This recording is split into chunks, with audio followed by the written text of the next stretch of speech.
আদর্শটা কি? চলুন আমরা একটা বিশাল মহাসাগর এই পূর্বঘাট থেকে শুরু করবো, যেগুলো এক জায়গা থেকে এক ঝিনুক পানি উঠে। আমি আমার নদীকে এতক্ষণ ভূমিকা দিলাম, এখন শুরু করতে হবে নদীর শ্রেণীরা, কিন্তু সময় যেহেতু কম, আমি এই আটলান্টিক প্রশান্ত মহাসাগর সমতুল্য আন্দোলন করছিলাম বিশাল জীবন। কোন জায়গার থেকে শুরু করবো? এক কোনায় গিয়ে নদীর কিনারা সাগরের কিনারাগুলো এক সংস্থায় উঠার জন্য ঠিক একটা জায়গার থেকে আমরা একটু ঢুকে পড়ি। কি বলে? চলুন আমরা কোন তরিকায় মানুষকে দাওয়াত দিয়েছে, আমরা কি তরিকে দাওয়াত দেব?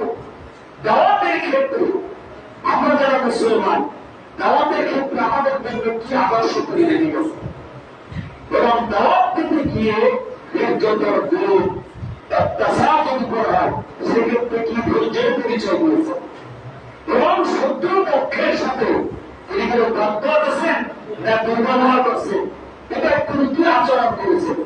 তাহলে এই আলোচনাটা করে এই কয়টা জিনিস আমরা বেশি শিখাবো না। আমি যেহেতু নকল গত সরকারি প্রায় দিয়েছি, আলহামদুলিল্লাহ প্রায় আল্লাহ পাক ওই জায়গাগুলিতে আল্লাহ পাক আমাকে নিয়েছেন। আমি খুঁজে খুঁজে বের করছি যে আল্লাহ হোসেন কায়েম গেছিলেন মক্কা থেকে 70 মাইল, কত মাইল? 70 মাইল ধরে কায়েম রসুলের সাল্লাল্লাহু আলাইহি ওয়াসাল্লামের পর যখন তার 4 বছর, কত বছর? 1 বছর বয়সে মক্কার নির্যাতন, জুলুম, অত্যাচার এর কোনো শেষ নেই। মক্কাবাসীরা নবীকে প্রত্যাখ্যান করেছে, আত্মীয় স্বজন তারা প্রতিবেশীরা নবীকে প্রত্যাখ্যান করেছে, দাওয়াত পূরণ করে না, ইমান মানতেছে, ঠাই দেয় না, জায়গা দেয় না, নবীরা আসাও না। নবী চিন্তা করলেন নিজের এলাকায় তো কাজ হইল না, কিন্তু বিদেশে উদ্দেশ্যে নাই, কোথায় নেই, বিদেশে থেকে রওনা হয়ে গেল। নবীজির সঙ্গে সফর সঙ্গে ছিলেন হযরত যায়েদ ইবনে হারিসা রাদিয়াল্লাহু তাআলা আনহু। তিনি আল্লাহ রাসূলের পালক পুত্র হযরত যায়েদ। হযরত যায়েদ ইবনে সাবাইকা, হযরত যায়েদ হলেন এমন এক ব্যক্তি যাকে দুশমনরা, অপহরণকারীরা বাবা এবং মায়ের কাছ থেকে অপহরণ করে বাচ্চার বাবার তাকে বিক্রি করেছে। হযরত যায়েদ মক্কার একজন ভ্রান্ত মহিলা খরিদ করেছে, টাকা দিয়ে ক্রয় করেছিলেন। সেই মহিলা নাম হলেন হযরত মা খাদিজা বিনতে খুয়াইলিদ। মা খাদিজা যায়েদকে ক্রয় করেছে। যায়েদকে ক্রয় করার পরে হযরত মা খাদিজা যখন নবীর সঙ্গে বিবাহ আসলেন, নবীজির সফর সঙ্গীর প্রয়োজন, নবীর চল্প ভক্ত লোকের প্রয়োজন। বিভিন্ন হযরতের খাদিজা নিজের ক্রয়কৃত গোলাম যায়েদকে আল্লাহ রাসূলকে স্বামীর খেদমতের জন্য নিবেদন করল যে আজকের থেকে আপনি না হযরতের যায়েদ আপনার সাথে থাকবে। এই যায়েদ ছিলেন আল্লাহ রাসূলের প্রতিবদ্ধ সাহাবীদের খাবেন। হযরত যায়েদ তিনি নবীকে তায়েফ সফর করতে গেলেন। তায়েফে গিয়ে আল্লাহ রাসূল প্রথমে যাদের বাড়িতে গেলেন তায়েফে কোন সাকিব গোত্রের 3 জন বড় সন্তান, কোন সাকিব গোত্রের 3 জন খুব দাবিতে বের। একজনের নাম হল আব্দুল আলিম, আরেকজনের নাম হল হাবিব, আরেকজনের নাম হল মাসউদ। এই এলাকার বড় সন্তান 3 জন। এই 3 জনের কাছে গিয়ে আল্লাহ রাসূল যায়, তাদের কাছে গিয়ে বললেন লা ইলাহা ইল্লাল্লাহ, আমরা আপনাদেরকে দাওয়াত দিতেছি প্রত্যেক আল্লাহ, যে আল্লাহর ইবাদত করে কিন্তু আল্লাহর সঙ্গে কোনো কাউকে শরীক করে না, আল্লাহ একটা সঙ্গে কোনো কাউকে শরীক করে না। আল্লাহ পাক আমার উপর কোরআন নাযিল করেছেন, এই বড় সুন্দর দাওয়াত দিলেন। দাওয়াত দেওয়ার পর তারা 3 জন সর্দার একদম নবী তুমি যদি নবী হও তাহলে মক্কা বাইতুল্লাহ জিয়ারত করো গোলাপ সামিয়ে টুকরা টুকরা হয়ে যাবে তুমি যদি নবী হও আল্লাহ তোমার নবী বানিয়েছে তুমি নবী হয়ে বাইতুল্লাহ জিয়ারত থাকবে না সেটা টুকরো টুকরো হয়ে যাবে রাসূল ভগবান করবে আর একবারে বলল আল্লাহ সেখানে ছাড়া তোমার মতো একদম ফকির তোমার মতো একদম মুসলিম সহলোক আল্লাহ নবী বানাবো তোমার সারা আল্লাহ আর কাউকে দেখলো না তৈরি করব 3 নম্বরে আরেকজন তোমার মতো বিখ্যাত সন্তানের কথা বলবো চাই না গায়েব সফর করতে গিয়ে আল্লাহ রসুল সর্বোত্তম দাওয়াত দিলেন সবচেয়ে প্রভাবশালী ব্যক্তি তাদের কাছে কারণ প্রভাবশালী ব্যক্তিরা যদি দাওয়াতকে কবুল করে মুসলমান হয় তাহলে তাদের অধীনস্থ যারা যুবক আছে দুর্নীতি যারা আছে মন্দির আছে তাদের কাছে দিন পর্যন্ত কি হয়ে যাবে এইখানে আমাদের আদর্শ এইখানে রসুলের অনুসরণ অনুকূল আমাদের কর্তব্য কথাভিত্তিক চলতেছে শিক্ষা গ্রহণ কর্তব্য তারপরে নবী আলাইহিস সালাম মক্কার 13 বছর জীবন এই 13 বছর জীবনের সমাজ গড়ার আগে ব্যক্তি গড়তে শুরু করবে না সমাজকে সাজানোর আগে সমাজের চেয়ারম্যান মেম্বার মন্ত্রী হওয়ার আগে ব্যক্তি তৈরি করতে গেলে আর ব্যক্তি তৈরি করার জন্য প্রথমে ব্যক্তির দিন তৈরি করতে হয় কি তৈরি করতে হয় আবার কথা বলছে সমাজ রাষ্ট্র করানোর আগে ব্যক্তি তৈরি করতে হয় ব্যক্তি তৈরি করার জন্য আগে দিন তৈরি করতে হয় সেটা আজকে বাংলা বাজার 5 দিন থেকে কি সফর করা তো খুব সফল সবাই কিন্তু থাকা চিংড়ি মাছ নেব একদম দেখলাম কিটা জিজ্ঞেস করলো ওই মাছের দাম কত বলল 300 টাকা আপনার বিক্রিতে বলছে 300 টাকা কিনতে বললো 200 টাকায় কিনা আচ্ছা সে 300 টাকা চাইতেই করে আর কিনে সে 200 টাকা বলতে বলো কত এখানেই শেষ 300 টাকা তুমি চাইবা কিনতে বললো 200 টাকায় দিবা এই 200 টাকা বললো কেন সাথে সাথে বিক্রিতে বললো এবার 1 টাকা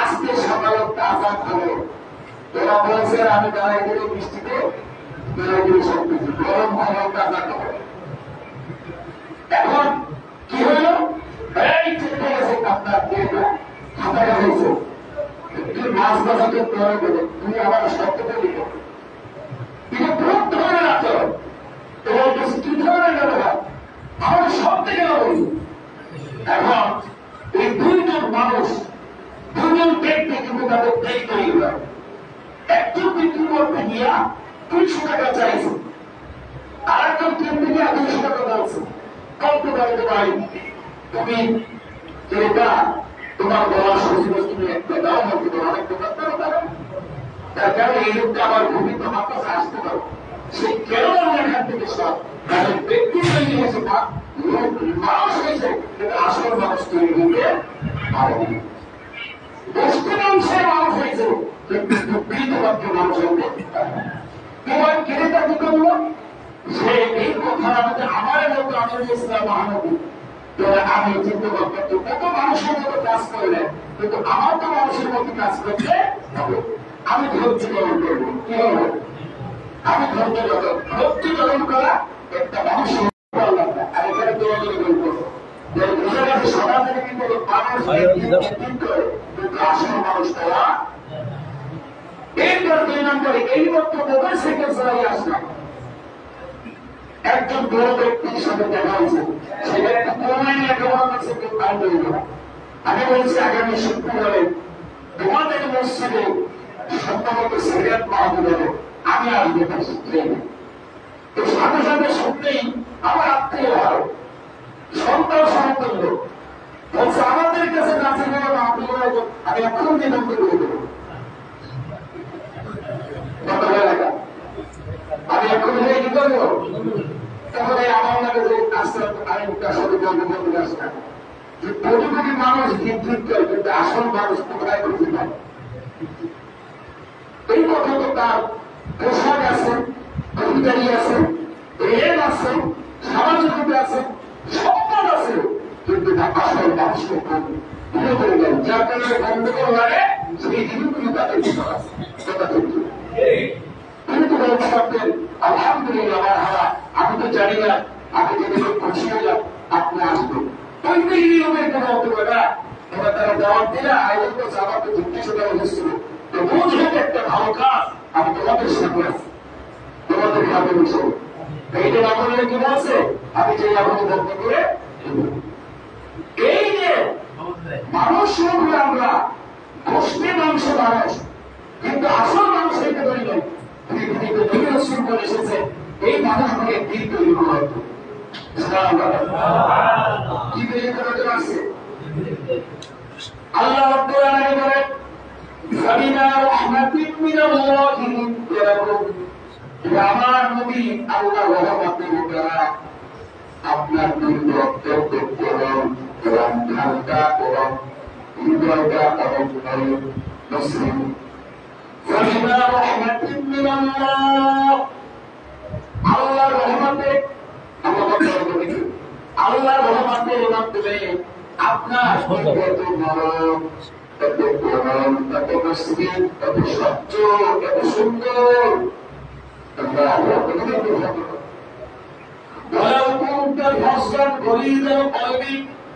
যদি আপনার অন্তরের ভিতরে কঠোরতা থাকতো, অন্তরটা যদি মানুষের প্রতি শক্ত থাকতো, তাহলে লোকেরা আপনার মনে চাইতে না, বরং আপনার রাত্রে তাদের লোকেরা, তাদের লোকেরা, সভ্য লোকেরা আপনার দুর্ব্যবহার কারণে সবাই স্বরূপ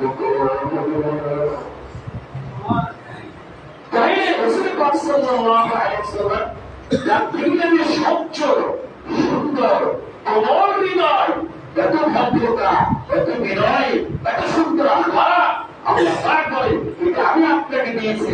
এই কারণে চতুর্দিক থেকে লোকেরা শুধু তোমার আসতেই আছে, আসতেই আছে। আমরা কি হয়েছে? হযরতে খাদিজা দিদি আল্লাহ রাসূলের সঙ্গে বিবাহ বসলেন। খাদিজা হইয়া মক্কার একজন ধনাঢ্য মহিলা, ব্যবসায়ী মহিলা খাদিজা হইয়া বিশ্বনবীর বিবি হইলেন। বিবি হওয়ার সঙ্গে সঙ্গে নবীজির সুন্দর আখলাক এবং সুরাতে এমন জীবন তৈরি হয়ে গেল, এমন স্বচ্ছ হৃদয় তৈরি হয়ে গেল। আল্লাহ পাক হযরত নবীকে বলছেন, খাদিজাকে আমি আল্লাহ আমার সালাম দেব। আল্লাহ রাসূল বলছেন, আমার স্ত্রীগণ তোমরা সবাই আমার শুকর দিনের দিন, আর হযরত খাদিজা হলো আমার দুঃখের দিনের স্ত্রী। আমার খাদিজার উপর আমার উপর তার যে অবদান, খাদিজার জন্য সারা জীবন কেটেছে। মক্কার একজন ধনাঢ্য ব্যবসায়ী হইয়া নবীর সমস্যায় আসলো, আর মৃত্যুর সময় হযরতে খাদিজাতুল কুবরা হয়ে গোটা পৃথিবীর সমস্ত কিয়ামত পর্যন্ত সমস্ত বিভক্ত দাগ হয়ে সে আল্লাহ পাকের দিদার লাভ করেছে। তার কবুল জিয়ারত করছে, তার কবুল মক্কা থেকে জান্নাতুল বাল্লা একদম মাথায় গামছড়ি দেওয়া মা খাদিজা সেখানে শুয়ে আছে। তাহলে হযরত আবু বকর সিদ্দিক একজন ব্যবসায়ী মানুষ, রাসূলের বন্ধু ছিলেন আবু বকর। আবু বকর এছাড়া আর কিছুই না, কিছু নবীর বয়স যখন 38 বছর, আবু বকর সিদ্দিকের বয়স তখন 37 বছর। নবীর বয়স যখন 40, আবু বকর সিদ্দিকের বয়স তখন 38 বছর। হযরতে আবু বকর সিদ্দিক আল্লাহর রাসূলের সঙ্গে আসলো, নবীর সুহবতে রইল। এখন আর মক্কার ব্যবসায়ী আবু বকর নেই, এখন তিনি সিদ্দিক আকবর হয়ে গেল। কি হয়ে গেল? সিদ্দিক আকবর হয়ে গেল। রাসূল সাল্লাল্লাহু আলাইহি ওয়াসাল্লাম পুরো আসমানের তারকার পরিমাণ যত, ওদের নেক আমলের পরিমাণ তত।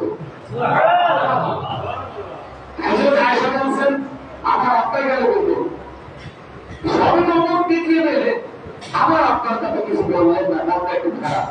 বিয়েটা তো বাবার ভক্ত হয়, আল্লাহ রাসূল বলেন আয়েশা মন খারাপের কিছু নাই, দেখা যাচ্ছে আকাশের তারকা সাজানো ওমরের নেক আমল, ওমরের গোটা জীবনের নেক আমল যদি একটা আল্লাহ আর বকর সিদ্দিকের সাথে আশিকে দুনিয়ার শহরে হিজরতে ওদের একটা ধারণ করেছিলাম।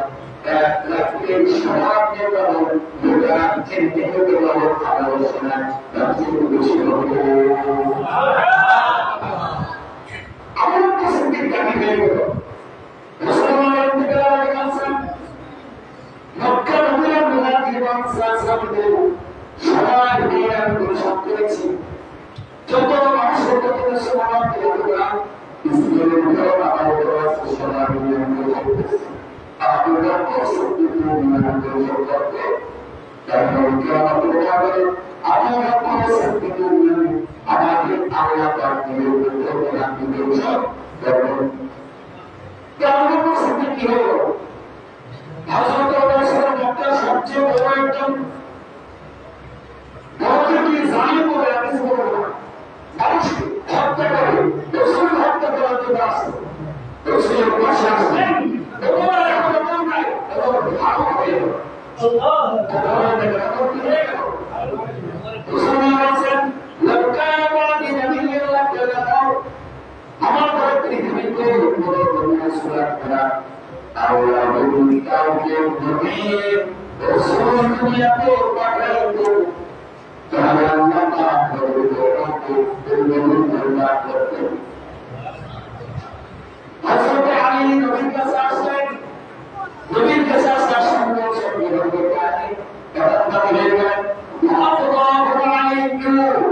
আমি বলেন পৃথিবীর শ্রেষ্ঠ ন্যায়াধীশ এইভাবে যদি আমি ১৩ লক্ষ সাহাবীদের পৃথিবীতে আলোচনা করি আপনাদের সামনে এই লোকগুলো কোথায় ছিল? কেউ সন্ত্রাসী ছিল, কেউ খুনি ছিল, কেউ হত্যাকারী ছিল, জেনাকারী ছিল, কেউ মদ্যপ ছিল, গাঁজাখোর ছিল, সুদখোর ছিল, ঘুষখোর ছিল। এই লোকগুলি এমন এক লোকের পাশে আসবেন আর তারা আদর্শ গ্রহণ করে আমি জানি না আপনি বিষয় হয়ে গেল ওসমান নাই ওসমান নবী হয়ে গেল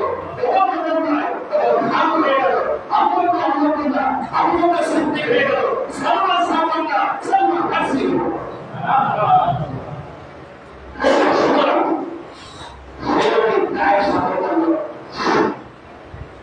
গায়ের সম্পর্ক থেকে আমাদের শিক্ষা নবী সাল্লাল্লাহু আলাইহি ওয়াসাল্লাম দাওয়াতি কাজ করেন।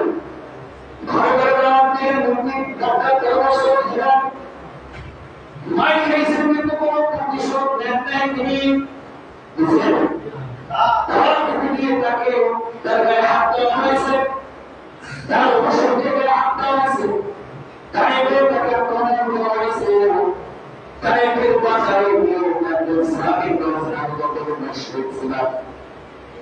ছিলাম আমি বলতে লক্ষ্য করলাম বিশ্বকবি করে কোরআন শরীফের চাইবেন বাজারে সাকিফা বাজারে গিয়ে লোকদেরকে পৃথিবীতে সুরাত দেওয়ার সময় করছে আল্লাহ রাসূল বলেন গায়েবের লোকেরা সাকিফ লোকেরা একটু দাঁড়াও, আসমান থেকে যা নাযিল হয়েছে একটু সময় যায় গ্রহণ করো আর না করি বলতো লোকেরা দাঁড়াইলে দিকটা তখন কিন্তু বলে ওই যে লোকটা দূর থেকে প্রত্যক্ষ করেছেন তুমি তুমি তখন তুমি বলছেন আমি কাছে গিয়ে শোনা ঈশ্বরের বলতেছে أعوذ بالله من الشيطان الرجيم بسم الله الرحمن الرحيم والسماء والطارق وما أدراك ما الطارق سورة الطارق শুনেছেন কোরআন শরীফ শুনেছেন কিন্তু কায়েবের লোকেরা কেউ গ্রহণ করল না। একজন লোক ছাড়া আর ইসলাম গ্রহণ করে নাই। কায়েবের সরকার থেকে আল্লাহ রাসূল বলেছেন তোমরা যখন গ্রহণ করো তো মানুষের কাছে করবে না। রাসূলুল্লাহ সাধারণত এক মাস সাধারণ যে রাস্তার পাশে পাহাড়ের নামদেশে বসে বসে সাইদকে নিয়ে দাওয়াতি কাজে পরিকল্পনা গ্রহণ করেছেন, সেই পত্রিকার পরিবার দিয়েছে। যেখানে বসে বসে দাওয়াতের পরিকল্পনা করেছে, আর তার দিকে করে পাহাড়, তার দিকেও পাহাড়, দিকেও পাহাড়, সেদিকেও পাহাড়। কোথায় ভ্যান, কোথায় এসি ছিল না, কারেন্ট ছিল না, খাদ্য খাবার ছিল না, কারো পোশাক ছিল না, বিদেশি বিমানে ল্যাব তো সরকারি ছিল না। দূর দূরান্ত থেকে মক্কা থেকে কষ্ট করে পালিয়ে চলে আসে। মক্কার লোককে নির্যাতনের শিকার বিদেশে আসছে পরিচর্যা করার জন্য। যদি এখানে বসে বসে জায়েদের সঙ্গে কথা বলা যায়, তো জায়েদ কাজ করার তার বক্তব্য দিতে পারবো। মক্কার তিনজন নেতার কাছে আশা ছিল তারা মনে হয় আল্লাহ তাকে দিন গ্রহণ করবে, প্রত্যেকে গ্রহণ করবো না, দলের নেতারা কেউ গ্রহণ করবো না, কিন্তু কেউ গ্রহণ করবো না। তুমি কল্পনা করতে করতে যখন রাতের অন্ধকার নেমে আসতো, নদী হতে পাহাড়ের কাছে হতো, পাহাড় কিন্তু আমরা পাহাড়ের সাথে ওই পাহাড়ের উপরে কিছুদিন উপরে একটা আলাদা পাহাড়ের পাথরের টুকরা, অনেক বড় অনেক বড়, এটার উত্তোলন করতে 3 থেকে 4 জন লোকের প্রয়োজন। এখন আমার এই মোবাইলের ভিতরে সুবিধা আছে। একজন ইহুদি আল্লাহ রাসূল মক্কা থেকে এসেছে দাওয়াত নিয়ে, সেটাতে যদি থাকতে না পারে, শুধু মক্কা ত্যাগ করে দাঁড়িয়ে যাওয়ার সময় ওই পাথরটা উপর থেকে ছেড়ে দেবে, পাথরের নিচে পড়ে জীবন শেষ হয়ে গেল। পৃথিবীর কোন মানুষ আল্লাহ পুত্র মুহাম্মদকে এই মোবাইলের ভিতরে ছবি, পাথরটা যখন উপর থেকে ছেড়ে দিয়েছে, এই পাথরটা দেখতে লাগলো, পাথরের নিচে চাপা মেরে গেল। পরিকল্পনা, কিন্তু আমার আল্লাহর তো পরিকল্পনা অন্যটা, এখনো তো কাজ শেষ হয়ে না, শুরু হয় না। ওরা মারতে চায়, আল্লাহ ওরা দুনিয়ার সব মানুষ চেষ্টা করলো, জানতে পারবে না, আমার পরিকল্পনাগুলো করতে বাস্তবায়িত হয় না। পাথর ছেড়ে গিয়েছে, পাথরের নিচে আল্লাহ ছোট্ট ছোট্ট পাথরকে আল্লাহ পায়, বিশাল প্রচুর বড় পাথরটাকে দুটো পাথরের উপরে ফেক দিয়ে যেটা রাস্তা দিয়ে তার যখন আমরা বড় বছরই করেছি, চাকা যাতে সামনের দিকে বসার না হয়, এই জন্য একটা ছোট্ট ইট দিয়ে রাখে, একটা কাঠের টুকরো দিয়ে রাখে। পাথরটা উপর থেকে ঘরে পড়ার সময় পাথরটার নিচে ছোট্ট ছোট্ট খন্ডের মতো পাথর দিয়ে আল্লাহ তার পাথরটাকে ঢুকে রাখছে।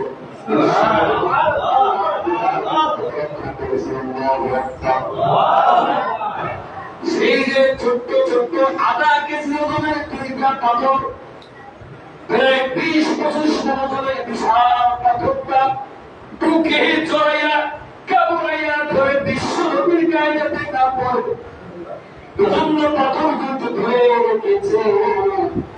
একদিন 2 দিন নয়, 1400 বছর পর্যন্ত ছোট পাথর দুটো তেমন নাই, পাথরা এখনো পর্যন্ত ছড়াইয়া রেখেছে। আমি এখানে হাসি করতে হাতে ধরে উদাহরণ করে তোলানো করতেছি। আমার স্মরণ করা বাংলাদেশের নারী আব্দুল খালেক সাহেব আমার সাথে ছিলেন। আমি ওখানে নবীজি কোনখানে বসে পরিকল্পনা করেছি, পাথরটা গ্রহণ করার থেকে ছেড়ে গিয়েছে।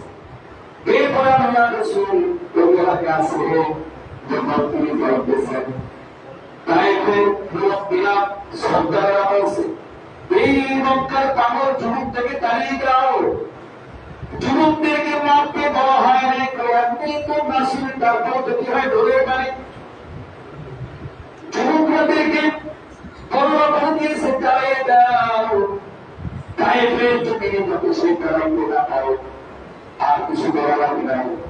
এবার যুবকরা রাস্তার বিপরীত পরিবেশটাকে আপনারা বুঝবেন, বাড়াইলে শুধু পাথর পাওয়া যায়, হাত বাড়াইলে পাথর, পা বাড়াইলে পাথর। প্রথমে টুকরা হাতে নিয়ে সরকারে দোয়া রহমতুল্লাহ আলাইহি গায়ে শব্দকে ডানে বামে পিছন দিকে সাকিয়ে যাবে টুকরা, শুধু পাথর মাত্র লাগলো। হাজিরা মিনায় জামাতে শয়তান দিতে হবে কোন মানে বৃষ্টির মতো পায়ের সন্ত্রাস শুরু হয়। পাথর মারে কপালে পরে, চোখে পরে, মুখে পরে, মুখে পরে, পড়তে পড়তে পাথরের আঘাতে আঘাতে জর্জরিত হয়ে নির্যাতিত হয়ে হিমকি দিয়ে রক্ত ছিটে ছিটে বেরোচ্ছে। হযরত যায়েদ বলতেছে, আমার নবীকে হেফাজত করার জন্য একবার দাঁড়িয়ে, একবার বাহিরের পিছনে যায়। কি পরিমাণ রাসূলুল্লাহকে রক্ষা করার জন্য যায়েদের মতো যুবক জীবন দিতেছে, পিঠ পেতে দেয়, বুক পেতে দেয়, চেহারা ভেঙে চূর্ণ হয়ে যায়। নিজের শত জীবন থেকে আল্লাহ পাক যায়েদ বিন রাসূলুল্লাহর জন্য দিয়ে দেবে, এগুলো আল্লাহ রাসূলের কোনো শরীরে কোনো ক্ষতি না হয়। আজকের যুবকেরা, তোমরা স্কুল কলেজের যুবকেরা কি করেছো রাসূলুল্লাহর জন্য? তুমি তোমার পর আওয়ামী লীগের নেতার জন্য অনেক কিছু করেছো। তোমার হাতে যদি মাইক দেওয়া হয়, তুমি বলতে পারবে আমি আমার নেতার জন্য, আমার নেত্রীর জন্য, আমার উপজেলা চেয়ারম্যানের জন্য রাতের পর রাত, দিনের পর দিন সময় দিয়েছি, লেখাপড়া কষ্ট করেছি, আহত হয়েছি, বন্দী হয়েছি, জেলখানায় গিয়েছি। অনেক মহিলা বলবেন তোমাদের জন্য আমার স্বামী চলে গেছে, সন্তান চলে গেছে, কত কিছু করেছি আমরা দলের জন্য, দলীয় লোকদের জন্য। কিন্তু সরকারে তোমার আমার প্রিয় নবী, আজকে যে ইসলাম, সেই মসজিদের কারণে আজকে এই সিরাতুন নবী মাহফিল 1400 বছর ধরে সুন্দর উপকূলীয় এলাকা, এই যে সাগর, মহাসাগরের পাশে সাগর খোলা মাটিতে এসে মাথায় প্রতিবার করতে পারি। আর এই মসজিদ মাদ্রাসা যার জন্য পারিলাম, এই ইসলামের জন্যই ওই প্রাইভেট আল্লাহ রসুলের সঙ্গে তাজা রক্ত ঝরেছে। এই ইসলাম এই দিন হাত বাড়াইলে কোরআন পাওয়া যায়, পা বাড়াইলে মসজিদ পাওয়া যায়, অগ্রসর হয়ে আলেম পাওয়া যায়, পৃথিবী থেকে ঘোরাঘুরি করা সুন্নাত পাওয়া যায়। এই দিনের জন্য তোমার প্রাইভেট জমিনে রক্ত রঞ্জিত করেছেন। এই যুবক, তুমি তোমার দলের জন্য, তোমার পিতার জন্য জেলখানো, কারাবরণ করো, আহত হও, সম্পদ নষ্ট করেছ, মাসের পর মাস তুমি বিশুদ্ধ দিয়েছ। তোমার শেষ নেতা তোমাকে সুপারিশ করতে পারবে না, সেই নেতা তোমাকে দেখা দেবে না। রাসূলুল্লাহ বিশ্বনবী হাউজে কাউসারের পাশে পানি নিয়ে দাঁড়িয়ে থাকবে। হাউজে কাউসারের পানি পান করলেই বুঝবেন যে জান্নাতের অনুমোদন হয়ে গেছে। হাউজে কাউসারের মালিক বানাই দিল আল্লাহ পাক। তার প্রিয় হাবিবকে একদম পানির উপর দান করে দিয়েছে। আল্লাহ পাকের জান্নাতে তার জন্য অনুমোদন হয়ে যাবে। আমার যুবকেরা, কলেজ ইউনিভার্সিটিতে কোনো ব্যবসা করো, পিতার জন্য কত কিছু করেছ, সেই জান্নাতে যাওয়ার জন্য আল্লাহ রাসূলের কাছে তাগিদ পাক করতে কোন চাই, তাহলে কিভাবে তার সামনে তুমি বলতে পারবা? এজন্যই যুবকদেরকে সিরাতুন নবীর থেকে সিদ্ধান্ত নিতে হবে যে আমার পিছনে আমি আওয়ামী করি, বিএনপি করে, জাতীয় পার্টি করে, জাসদ করি, আমি কারোর জন্য আমার যৌবন ক্ষয় করলাম, জীবন ক্ষয় করলাম, সম্পদ ক্ষয় করলাম, বাপকে কষ্ট দিয়েছি, স্ত্রীকে কষ্ট দিয়েছি, সন্তানকে কষ্ট দিয়েছি, আমার দল আমার নেতার জন্য আরেকজনকে আহত করেছি, নিহত করেছি, মিথ্যা সাক্ষী দিয়েছে। আমি তো মুসলমান। তারা আরে কিয়ামতের ময়দানে তারা কোন উপকার করবে? দুনিয়াই তো তারা নিজেরা পালাইয়া দিতে পারে না। দুনিয়াই তো তারা কিছু করতে পারতেছে না আপনার জন্য, আমার জন্য। কিয়ামতের ব্যাপার তো হয়ে গেছে। আমাদের দল, আমাদের গুরু, আমাদের লিডার আজকে কোথায়? আজকে যারা ক্ষমতায়, আগামী দিনে তারা পালাইতে পারে, আগামী দিন যারা ক্ষমতায় ধরে তারা পালাইতে পারে। সুতরাং সর্বকালের শ্রেষ্ঠ মানব বিশ্বনবী মুহাম্মদ রাসূলুল্লাহ সাল্লাল্লাহু আলাইহি ওয়াসাল্লাম তোমার জন্য গায়েব রক্ত দিয়েছেন, উহুদের ময়দানে রক্ত দিয়েছেন, বদরের যুদ্ধে রক্ত দিয়েছেন, যুদ্ধ করেছেন, মৃত্যুর সময়ও তোমার কথা স্মরণ করেছেন। কিয়ামতের ময়দানে হাউজে কাউসারের পানি তোমাকে পান করার জন্য রাসূল শরীফ কাঁদবেন। জান্নাতে তোমাকে প্রবেশ না করা পর্যন্ত চিন্তায় হয়রান হয়ে যেত। আসলে সেই রাসূলের সুন্নতের অনুসরণ নাই। পৃথিবীর নবীকে গালি দাও, নির্দেশে গালি দিতে সরব লাগে, লক্ষ্য জামাতে মোল্লা বলে গালি দিই, মাদ্রাসায় বললে তুচ্ছতা ছন্ন করি, মসজিদে যাই না বলে কি আছে আমাদের কথায়? আল্লাহ ভালো যাবে। ঠিক তার অনেক হয়ে গেছে, আমি কিন্তু আলোচনা শুরু করতে পারি না। তাইফের আলোচনা শেষ করি। এরপরে নবীজি যখন সেখান থেকে বের হবেন আর বলেন তাইফের যুবকেরা মনে করলো যথেষ্ট হয়ে গেছে। কি মনে করতেছি? মারতে মারতে মারতে মারতে যখন তুমি যাও আমার যুবকেরা দুই টাকা এইভাবে তারপরে যে ধাক্কা আমার ঘুরে গেল, যে জায়গাগুলো কায়েম করে গেছে সেই জায়গার স্মৃতি এখনো আয়নার মতো বসে ওঠে। স্মৃতি বললে তাও জমি গেছে, আর ইতিহাস করেছে, যাওয়ার ইতিহাস করেছে। আমার আশা করো গতকাল মাল ফলানা ক্লাসায় বসে আজকের ভদের উপরে কায়েম ইতিহাস করেছে। তাই অনেক স্মৃতি, অনেক ইতিহাস দেওয়া তৈরি। এরপর আপনার শক্তি যখন ফিরে ওরা পড়েছে, ওরা ওদের সরকারের কাছে গিয়ে বলছে একটা তাদেরকে উদ্ধার করার জন্য যে পরিবার মারার প্রয়োজন, মানতে মানতে মানতে তারা কিন্তু দিয়ে গেছে।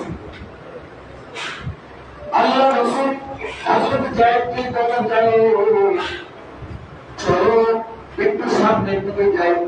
যেতে যেতে দেখে আপনার গায়ে একটা আঙ্গুরের বাগান, আঙ্গুরের বাগানে একটু সবুজ গাছ, একটু ছায়া। নবী আঙ্গুরের বাগানের ভিতরে ঢুকে পড়লেন, অসুস্থ হয়ে পড়ে গেলেন। নবীজির মাথা মোবারক যায়েদের কোলে। এই বাগানের ভিতর থেকে কিছু মানুষের আওয়াজ হইল, মক্কার বড় কাফের, যে কাফেরের দুই সন্তান একটু গাড়ি মাংস খাওয়া।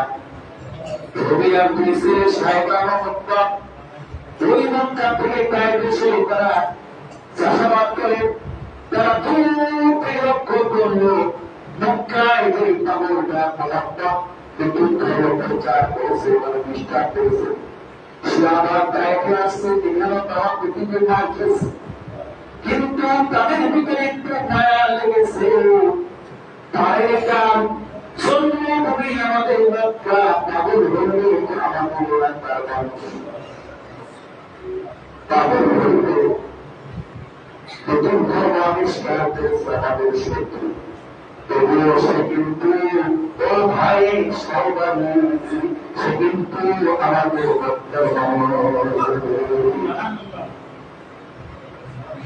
মুসলিমদের ভিতরে মুসলিমদেরকে আঘাত দিয়েছে, মায়া লেগেছে।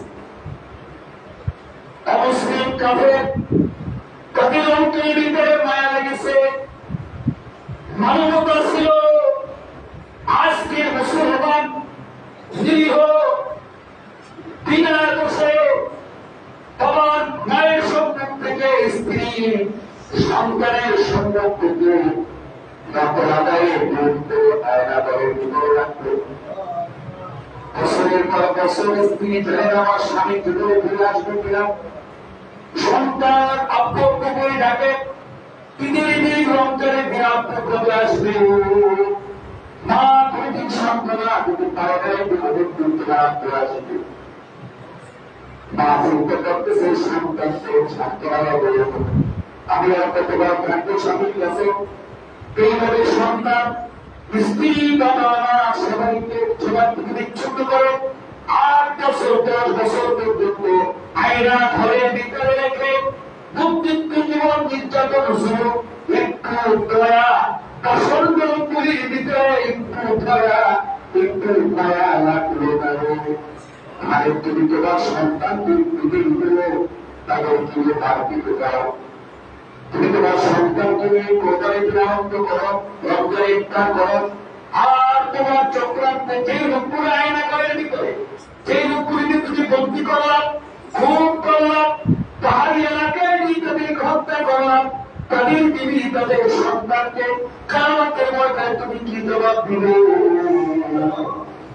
তোমার ভিতরে তারা একটু আসবে না মক্কার কাফের কুরাইশরা রসুলের এই আক্রমণ দ্বিতীয় তাদের গোলাম আস্তে বলছে একটু নামগুলো রস তোলা এক গ্লাস রস মোহাম্মদের গরম চাপিয়ে হয়ে যাবে একটু তার মধ্যে মক্কার কাফেরদেরকেও আমাদের দেশের শাসকরা হারাই গেছে আমাদের দেশের জালিমরা কাফেরদেরকে ফেরাউনকে হারাই গেছে কষ্ট পাই না কেউ খারাপ খারাপকে বলতে হবে সাথে জবাব করতে কেউ সত্য না এ ধরনের আচরণ কেউ করবে না আব্বাস আগুনের রস ছিপাইয়া এক গ্লাস রস আমরা রসুলের সঙ্গে যখন পেশ করলো এসে আব্বাসের কাছ থেকে ইস্তিগফারুর রহমানির রহিম একটু প্রকৃত প্রচন্ড গরম আরব পরিবেশের যে গরম যে কত কঠিন কত তত্ত্ব এলাকা সেই সময় পানি পুকুরের কথা একদিকে মা খাচ্ছে রসুলের জিজ্ঞাসা হয়ে গেছে দেখছে হয়ে গেছে আর সাহেবা আব্বাসের মাধ্যমে আঙ্গুলের রসটা হয়ে দেওয়া করে নবী যখন পান করলেন পান করার সময় তো নবী দেওয়ার আপনার শুনে আসক্ত হয়ে গেছে দেখি বাবা হে ভাই প্রবাসী জীবনে কত মানুষকে কত বিস্কুট খাওয়াইছে পান করাইছে কিন্তু বিস্কুট আরাম এটার নাম তো